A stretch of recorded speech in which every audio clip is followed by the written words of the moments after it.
হয় কি হয়, কখনো মজার কখনো বা ভয়, গা ছমছম কি হয় কি হয়, কখনো মজার কখনো বা ভয়।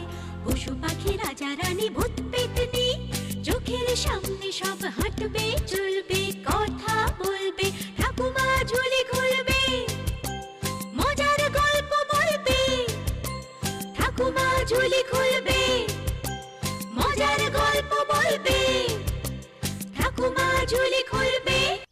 এক গ্রামে বাস করত এক বণিক পরিবার। রাঘব, রমেন আর মহিম, তিন ভাই। বড় দুই ভাই রাঘব আর রমেন যেমন বুদ্ধিমান, ছোটটা ঠিক ততটাই বোকা। তাই তাকে সবাই মহিম মূর্খ বলে ডাকত। হ্যাঁ রে মহিম, তোকে যে সবাই মহিম মূর্খ বলে ডাকে, তোর রাগ হয় না? রাগ যে হয় না তা নয়, তবে এ তো আর নতুন শুনছি না। ছোটর থেকে ওই কথা শুনে শুনে এখন আমার গা সওয়া হয়ে গেছে। একটু যদি মন দিয়ে লেখাপড়া করতি, এসব তো আর শুনতে হতো না। পড়ালেখা আমি করতে চাইনি তা তো নয়, কিন্তু মাথায় যদি কিছু না ঢোকে সে কি আর আমার দোষ? না না না না না, তোর দোষ কেন হবে? দোষ তো সব আমাদের। হ্যাঁ, আর সেই দোষের খেসারত দিতে সারাটা জীবন তোকে ঘাড়ে বইতে হবে। এ মা, কি বলে? ধ্যাৎ, এখন কি আমি আর আগের মতো ছোট আছি যে তোমাদের ঘাড়ে উঠবো? আমি জানি এখন ঘাড়ে উঠলে আমাকে বইতে তোমাদের কষ্ট হবে দাদা। শোনো কথা, বললাম এক আর বুঝলো আর এক। আচ্ছা মহিম, তোর ইচ্ছে করে না এই আমাদের মতো বেথা করে ঘর সংসার করতে? সে চেষ্টা কি তোমরা কম করেছো? তোর মতো মূর্খকে কে বিয়ে করবে শুনি? কেন, মূর্খের বুঝি বিয়ে করতে নেই? আরে কোনো মেয়ে যদি রাজি না হয়, তুই কাকে বিয়ে করবি শুনি? আমার মতোই একটা মুখ্যু সুক্ষু মেয়ে দেখোই না। বৌদিদের বলো, খুঁজলে ঠিকই পাওয়া যাবে। তবে আর কি, একটা মূর্খকে নিয়েই অতিষ্ঠ, সাত করে আরো একটা ধরে আনি আর কি। যা বলেছ দিদি। শুনলি তো? শুনলাম। শুনে কি বুঝলি? বুঝলাম আমার আর বিয়ে হবে না।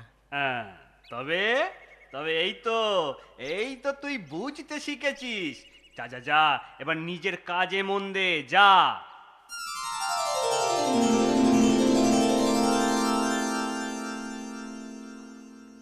এই যে হবুচন্দ্র।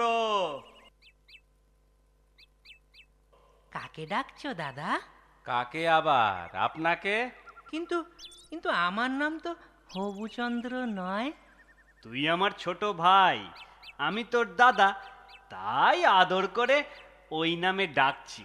কেন রে, কেন? নামটা তোর পছন্দ নয়?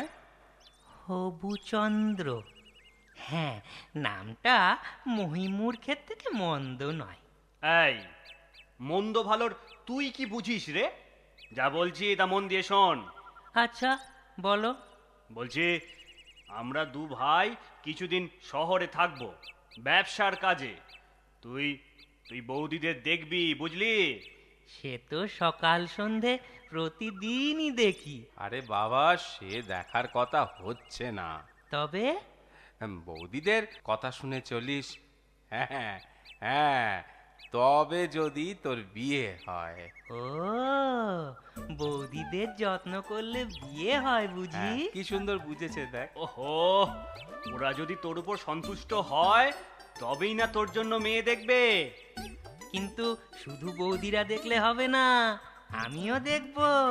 শোনো কথা, তোর বিয়ে তো তুই নিজে দেখবি। ঠিক আছে ঠিক আছে। বলি, বিয়ে করলে বউকে খাওয়াবে কি শুনি? কেন, আমি যা খাই বউ তাই খাবে। সকালে পান্তা, দুপুরে মুড়ি, রাতে রুটি, আর সকাল বিকেল মুখ ঝামটা আর খাবার খোঁটা। এত সব খাবার খেলে ঠিক পেট ভরে যাবে। শুনলে, শুনলে? কথার খোঁচাটা শুনলে তোমরা? তোমরা বলো ওর নাকি বুদ্ধি শুদ্ধি কিছুই নেই, সব আছে। কাজের ভয় হাঁদারাম সেজে থাকে খালি। যা বলেছিস ছোট। এই দেখো, এই ওকে নিয়ে পড়ে থাকলে হবে? আমাদের বাক্স প্যাটরা দাও দেখি এবার। এই মহিম, হাঁ করে দাঁড়িয়ে না থেকে ওই ওই ওই বটতলার মোড় থেকে একটা গরুর গাড়ি ডেকে আনতো। আচ্ছা দাদা।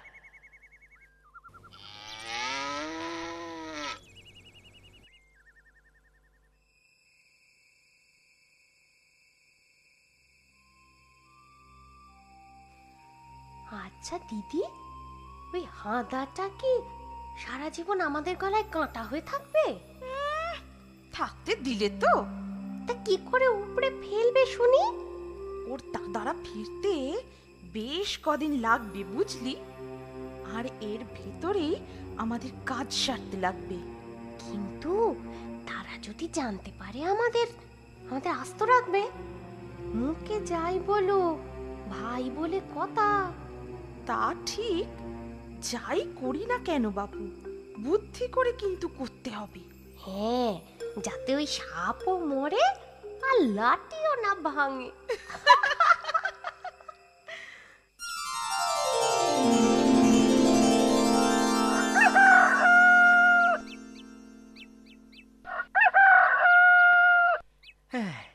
বলো গো বৌদি, তোমাদের কি যত্ন করতে হবে?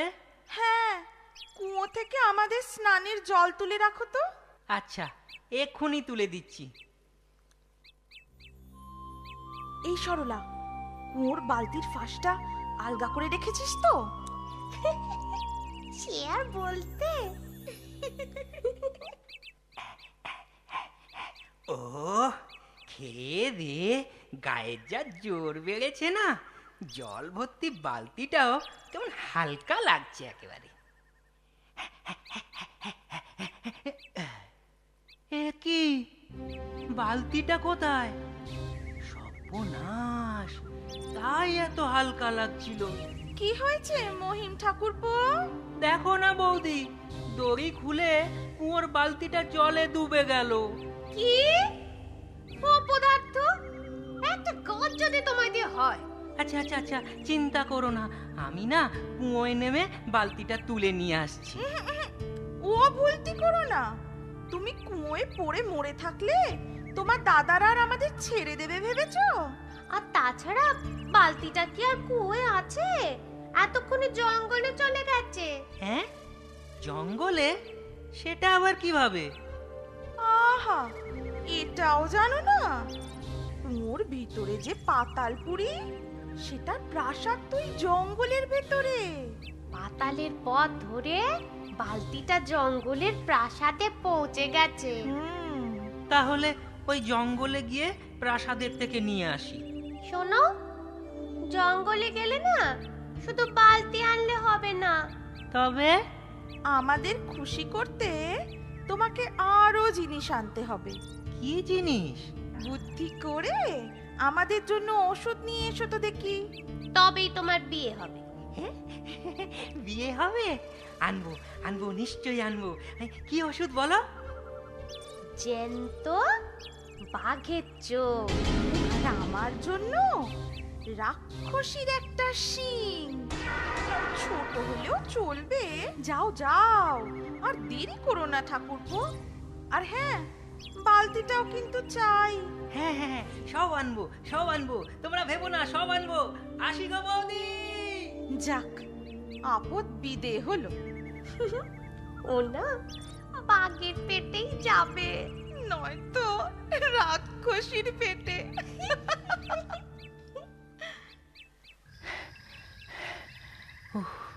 কতটা পথ হেঁটে এলাম, না বাঘ দেখা দিল আর না রাক্ষসী। প্রাসাদটা যে কোথায় কিছুই বুঝতে পারছি না।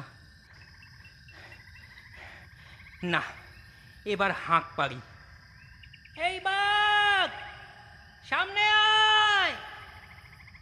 রাক্ষসী, তুই দেখা দে।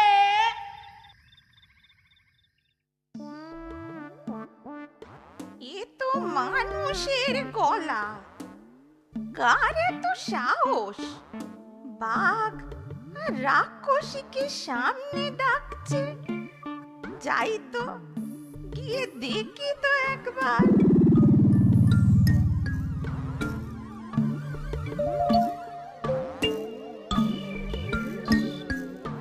ওহে, কে তুমি? জঙ্গলে কেন এসেছো বাবা?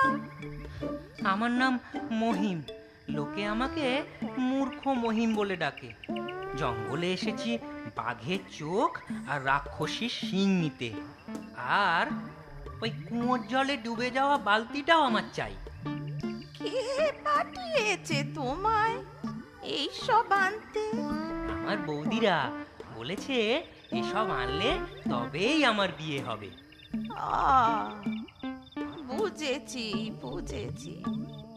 তা তোমার নিশ্চয় খুব খিদে পেয়েছে। হ্যাঁ হ্যাঁ, তা পেয়েছে বটে। চলো চলো চলো আমার ঘরে, সেখানে আগে খাওয়া দাওয়া করো, তারপর তোমার সব কথা শুনবো। চলো চলো।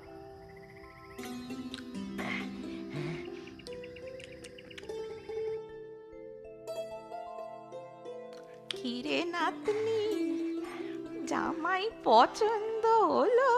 তোমার পছন্দই আমার পছন্দ। ও, আমার বাদ্য নাতনি রে। শোনো মহিম, নাতনিকে নিয়ে আমি ঘরে থাকি, তাই তোমায় বাইরে ঘুমুতে দিলুম। আজ রাতটা বাইরে কাটাও, ওই খাটিয়ায় শুয়ে। কিন্তু যদি বাঘ আসে, আমায় তুলে নিয়ে যায়? না না, সে ভয় পেও না।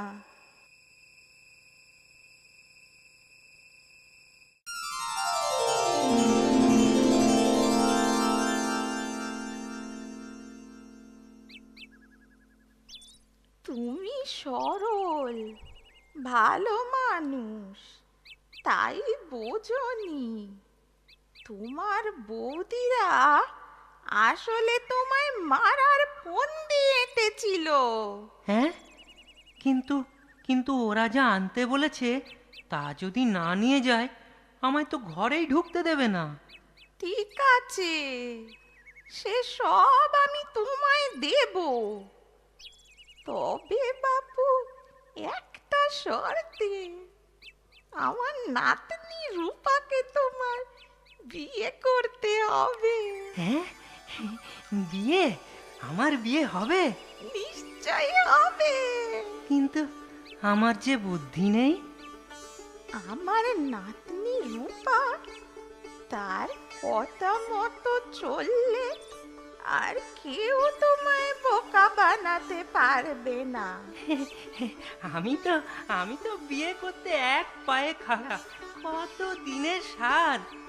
সামনের পূর্ণিমায় তোমাদের 4 হাত আমি এক করে দেব। বেশ, তাই হবে, আমি রাজি।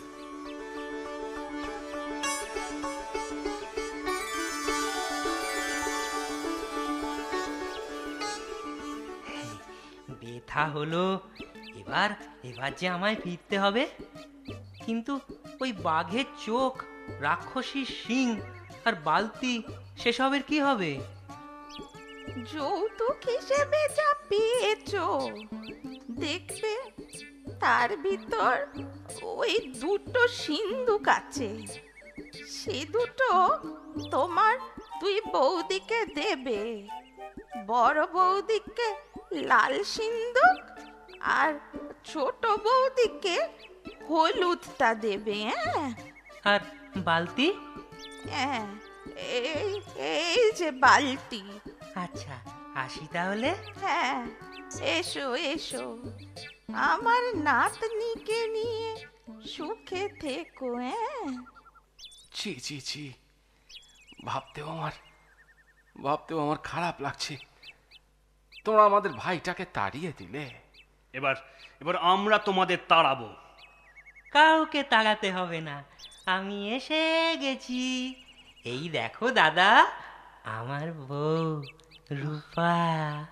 আরে মহিম, এতদিন এতদিন কোথায় ছিলি? কেন জঙ্গলে?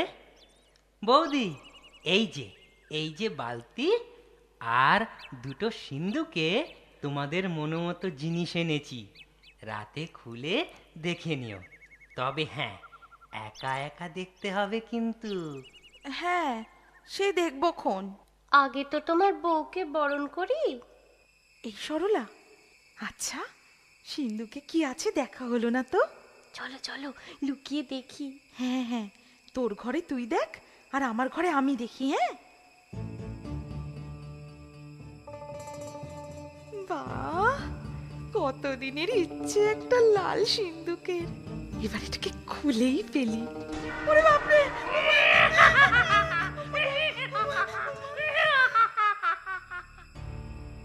ও মা, খুলছে না কেন রে বাবা? তো এত দেরি হয় না? কোন দিক দিয়ে যে খুলি? এই।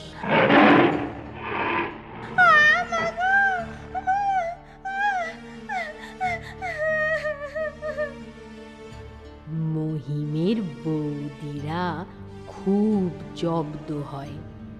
মহিমের সঙ্গে আর খারাপ ব্যবহার করার সাহস দেখায় না ওরা।